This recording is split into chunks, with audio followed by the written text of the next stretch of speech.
This is DashboardSymbols.com. Here, we replace the dead battery in the key fob from the new Wagoneer line. We will need the mechanical key and the tip of a very small screwdriver to use as tools, and a new CR2450 battery. First, we'll need to remove the mechanical key. Look for this chrome button on the side. Push it and pull the key ring end with your free hand, and you have the key.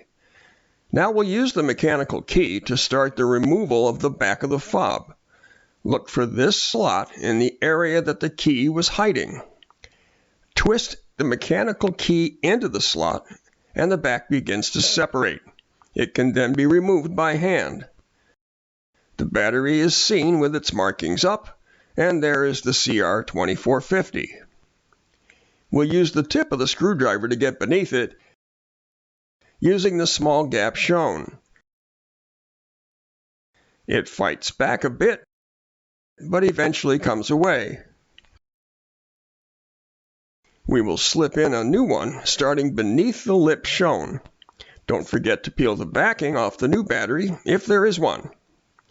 We are using a lens cleaning cloth to keep skin oils off the battery, which goes in as tough as it came out. If you need to make a final move with a finger, or two, use the cloth again to wipe it clean. Make sure the markings are up. Snap the back of the fob back on, starting from the bottom. Now return the key.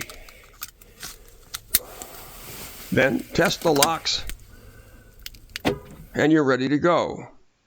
For help with other push-button or keyless start cars and key fobs from this or other manufacturers, look for more from us here on YouTube, subscribe to this channel, or go to DashboardSymbols.com.